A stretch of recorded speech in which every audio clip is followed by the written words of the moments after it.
اس زمین پر اللہ کی حکمرانی وہ بڑا مانا جائے، یعنی ہمارا بلیو تو ہے کہ وہ بڑا ہے، اور ہم بار بار نماز کے اندر اس کا اعلان بھی کرتے ہیں۔ یہ بڑی دلچسپ بات ہے، آپ نے شاید کبھی نوٹ کیا ہو کہ تسبیحات تو بہت ساری ہیں، سبحان اللہ والحمدللہ، اللہ اکبر، سبحان اللہ وبحمدہ، سبحان اللہ العظیم، اور بے شمار تسبیحات ہیں، لا الہ الا انت سبحانک انی کنت من الظالمین، بہت سی دعائیں ہیں قرآن کی، حدیث کی، بہت سے اذکار ہیں۔ لیکن بندہ مومن کی فارمل تسبیح کون سی ہے؟ نماز۔ اور نماز کی سب سے فریکوینٹ تسبیح کون سی ہے؟ اللہ اکبر، یعنی اذان میں 6 مرتبہ اللہ اکبر کہا جاتا ہے۔ بندہ مومن کی نماز کی ایک رکعت 6 مرتبہ اللہ اکبر کہنے پر مکمل ہوتی ہے۔ گن لیجیے، اللہ اکبر، رکوع جاتے ہوئے اللہ اکبر، پہلے سجدے پر جاتے ہوئے اللہ اکبر، پہلے سجدے سے اٹھتے ہوئے اللہ اکبر، دوسرے سجدے پر جاتے ہوئے اللہ اکبر، اور پھر دوسرے سجدے پر پہلی رکعت مکمل ہوئی تو 6 مرتبہ اللہ اکبر آپ نے کہا۔ مطلب کیا اس کا؟ اللہ سب سے بڑا ہے۔ لیکن اگر بالفعل اللہ بڑا نہیں ہے تو پھر یہ اس کلمے کی حیثیت کیا ہے؟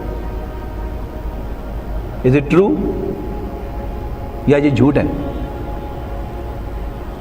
جن حضرات کے پاس قرآن مجید ہے وہ ذرا کھولیں، 28ویں پارے میں چلیں، آپ کو ایک دلچسپ چیز دکھاؤں۔ 28واں پارہ، سورت نمبر 61 اعوذ باللہ من الشیطان الرجیم، سبح للہ ما فی السماوات و ما فی الارض۔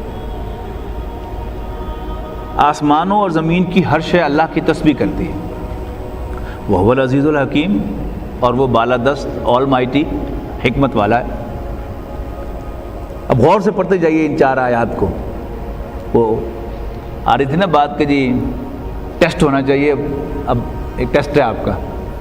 یا ایھا الذین آمنوا لم تقولون ما لا تفعلون، ایمان والو کیوں کہتے ہو جو کرتے نہیں ہو؟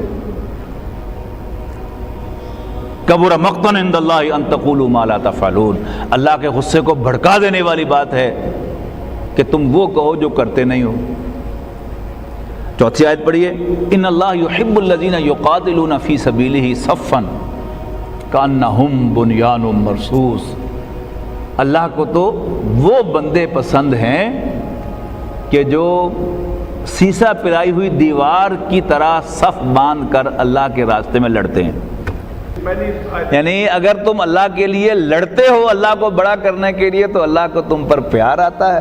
ان اللہ یحب الذین یقاتلون فی سبیلہ صفا کانہم بنیان مرصوص، اور لڑتے نہیں تم اس کے لیے زبانی جمع خرچ کرتے ہو، اللہ اکبر کی تسبیحیں پڑھتے ہو تو اللہ کو تم پر غصہ آتا ہے۔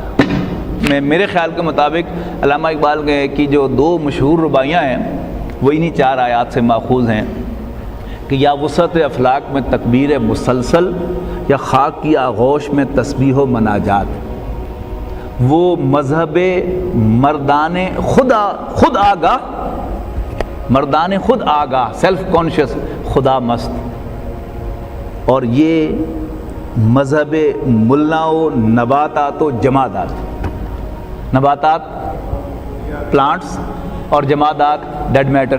تو یہ تسبیح تو یہ سارے بھی کر رہے ہیں، تو اگر بندہ مومن بھی صرف زبانی تسبیح ہی کرتا ہے تو ہی از جسٹ لائک دیم، جبکہ ایک سیلف کانشیس اور گاڈ لوننگ جو ہے وہ میدان میں آ کر اللہ اکبر کا نعرہ لگاتا ہے، پکارتا ہے۔ اس کو آپ یوں کنٹراسٹ میں سمجھیں کہ مسجد میں ایک شخص جو ہے وہ سارا دن ساری رات نفل ہی پڑھتا رہتا ہے، یا بڑا ہائی پاور لاؤڈ سپیکر لگا کر اس پر اذان دیتا ہے۔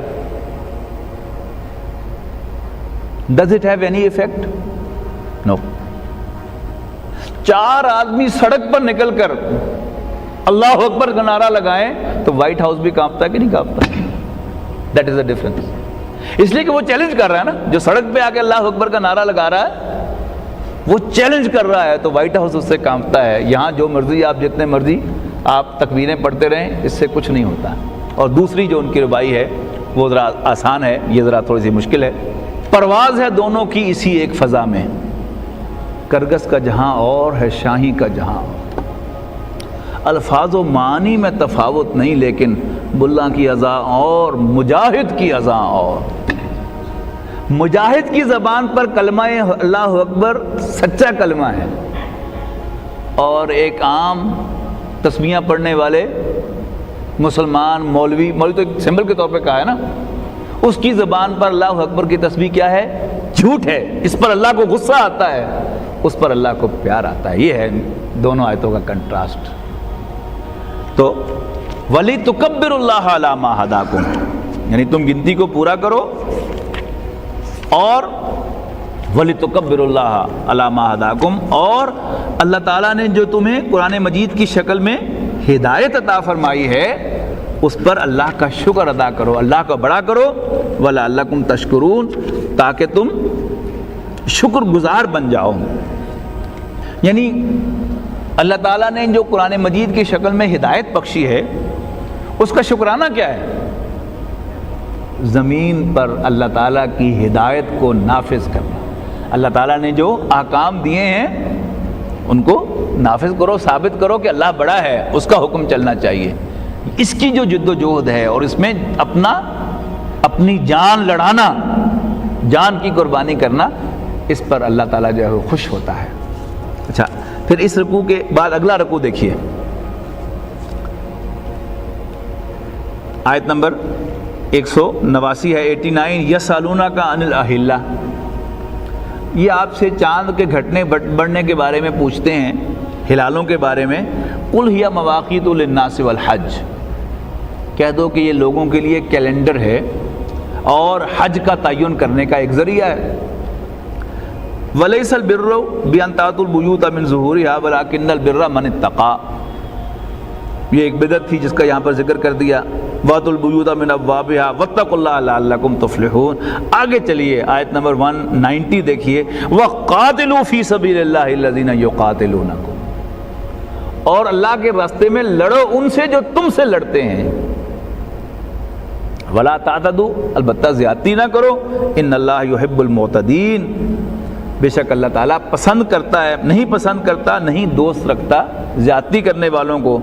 وَاقْتُلُوهُمْ حَيْثُ ثَقِفْتُمُوهُمْ، یہ جو اسلام کا سافٹ امیج دینے کے چکر میں ہے نا، یہ ان کی آنکھیں کھولنے کے لیے بڑی زبردست آیت ہے کہ وَاقْتُلُوهُمْ، اور انہیں قتل کرو، حَيْثُ ثَقِفْتُمُوهُمْ، جہاں کہیں تم انہیں پاؤ، وَأَخْرِجُوهُمْ مِنْ حَيْثُ أَخْرَجُوكُمْ، اور انہیں نکالو وہاں سے جہاں سے انہوں نے تمہیں نکالا تھا، یعنی مکہ مکرمہ سے۔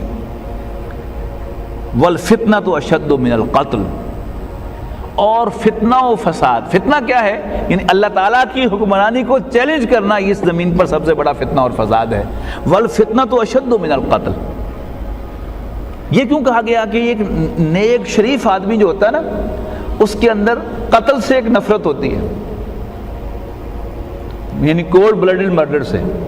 اور جو سیکولر ورلڈ ہے اس نے کیا لوگوں کے دلوں میں ڈالا ہے کہ جی کولڈ بلڈڈ مرڈر جو ہے یہ تو ہے جرم بہت بڑا، باقی انسانوں کو زندہ رہنے دو، بے شک ان کا سارا خون بھی چوس جاؤ اور ان کی ساری انرجی جو وہ بھی چوس لو، یہ جائز ہے۔ اللہ تعالیٰ کی بغاوت کرتے رہو بے شک، یہ کوئی جرم نہیں، لیکن کولڈ بلڈڈ مرڈر جو ہے وہ نہ ہو۔ تو اب ساری دنیا میں جو ہمارا میڈیا ہے یہ ہائی لائٹ کس چیز کو کرتا ہے؟ یعنی مسلمانوں کے اگینسٹ جو ہے وہ یہ چیز جو ہے وہ اس کو ہائی لائٹ کی جاتی ہے کہ یہ بڑے درندے ہیں، اس پر یہاں ٹھنڈا کیا جا رہا ہے۔ وَالْفِتْنَةُ أَشَدُّ مِنَ الْقَتْلِ، اور جو فتنہ پھیلانا ہے یا فتنے کو پروموٹ کرنا ہے یہ قتل سے بھی بڑا جرم ہے۔